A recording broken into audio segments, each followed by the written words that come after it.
do início aqui. Todos lembram, lá na última reunião do Copom, o mercado estava estimando fortemente que teremos mais um resultado positivo de aumento dos juros na próxima reunião, que vai ser agora no começo de maio, na casa de 1%, e que a Selic deveria parar de subir nesse patamar de 12,75%. E, logicamente, os juros dos outros títulos públicos foram se adaptando a essa narrativa e, inclusive, proporcionaram um certo ganho de marcação a mercado para quem havia comprado em momento de juros mais altos, né? Quando o pessoal começou a ver que, olha, a inflação vai arrefecer, os juros vão poder cair. Até comprei aqui no canal, tem 2 vídeos onde eu compro o Tesouro IPCA mais 2026 e um vídeo onde eu compro o Tesouro Prefixado 2025. E vou até mostrar como é que tá a marcação a mercado nesses 2 títulos. Contudo, nós tivemos uma surpresa quanto à inflação no mês de março. O esperado pelo BC lá atrás é que a inflação para março ficasse na casa de 1,02%, para abril uma inflação um pouco mais alta de 1,21% e depois para maio já uma redução dessa inflação. Então a Selic ficaria naquele patamar de 12,75 ao longo de boa parte do ano e começaria a cair, na previsão de alguns, lá para o final do ano. Só que a inflação para março ela veio bem maior do que a estimativa. Ao invés de 1,02, ela veio em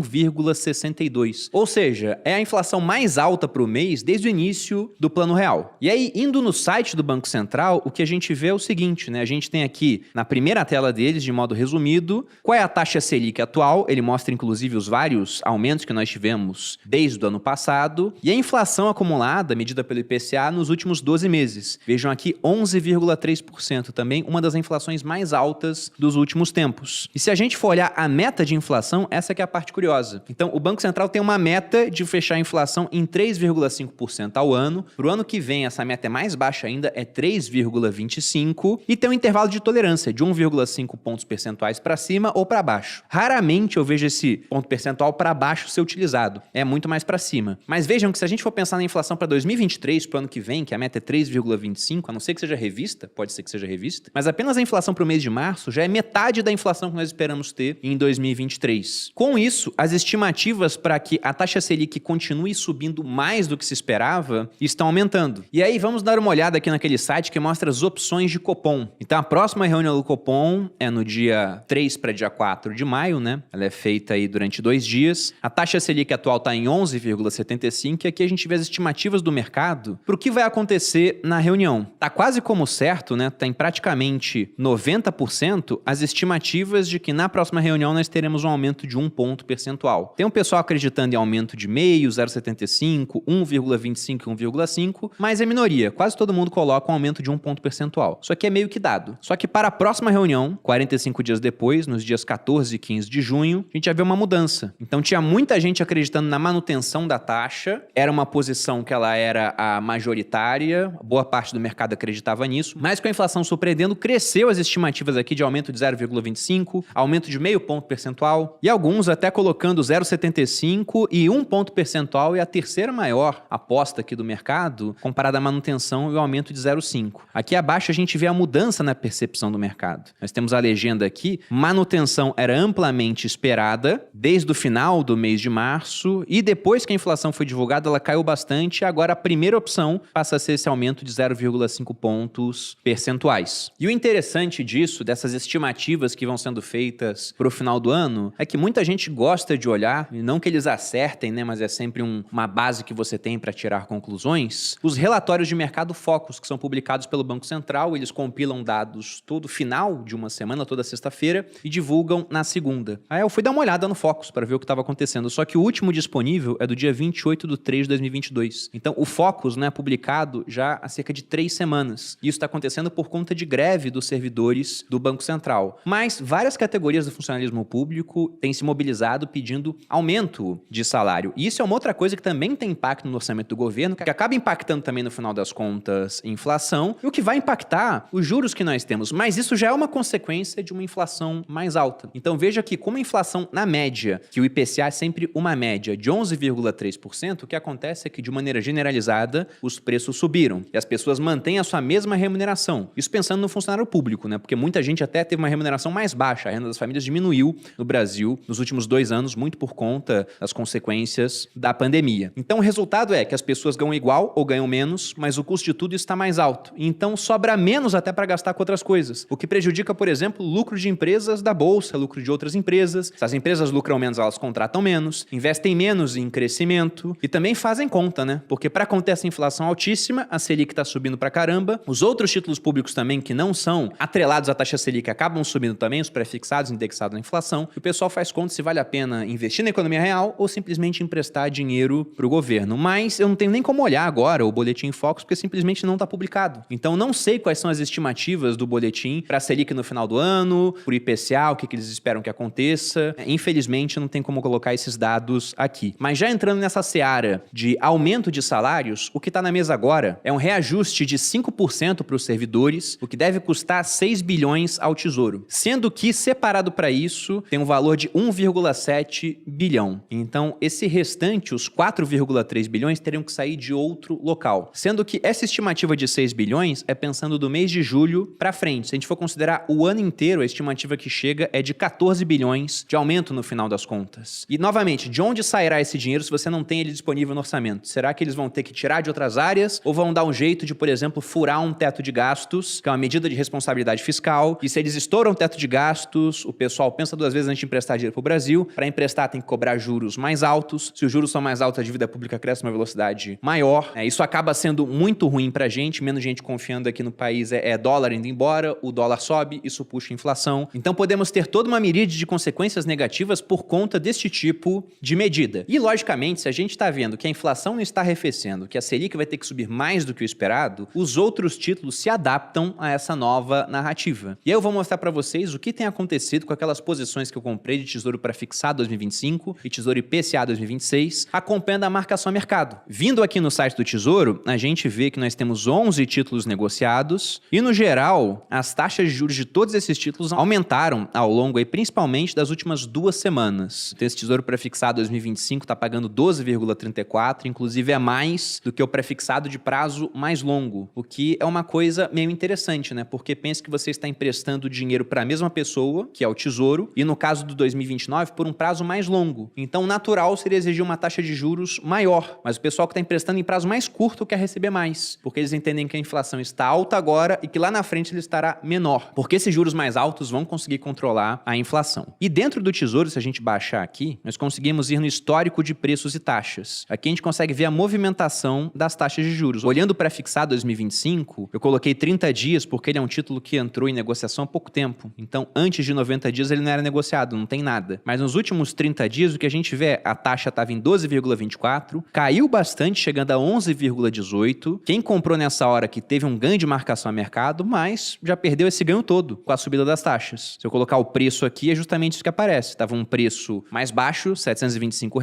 subiu até 748 e praticamente todo o ganho que a gente tinha ficou pelo caminho. Em outros títulos acontece coisa parecida. Vou mostrar aqui também o IPCA 2026, porque foi um dos títulos que eu peguei para minha carteira. Então veja que em 30 dias a taxa estava bem alta, 5,50, caiu bruscamente, ficou lá embaixo e agora está subindo quase até o mesmo patamar que a gente tinha anteriormente. Olhando dentro do ano, que esse é um título que já está sendo oferecido há mais tempo, nós vemos que estamos novamente próximos dos topos da taxa nesse ano. E talvez até a gente venha ultrapassar eventualmente alguma hora, porque à medida que o tempo passa, as eleições vão chegando, as pressões dos discursos eles vão mudando e quase sempre o político que se dá melhor é aquele que promete mais gastos, né, mais serviços gratuitos. Então a gente pode ver esse negócio aqui subir bastante com medo de responsabilidade fiscal. E se a taxa está subindo, a consequência para o título é um preço caindo, exceto quando vem uma correção por conta de inflação, porque esse título paga uma taxa fixa mais inflação. E isso ficará mais claro agora que eu vou mostrar para vocês a área interna do Tesouro. Então, tô aqui naquela área que todo investidor pode acessar depois que começa a investir em títulos públicos. Tenho aqui títulos comprados por diferentes corretoras, sendo que uso do vídeo foi um Tesouro IPCA 2026 pelo Inter e um pré-fixado 2025 pela corretora Rico, que aparece como XP aqui. A posição mais antiga é esse Tesouro IPCA 2026. Se eu clico nele, eu venho para essa outra tela.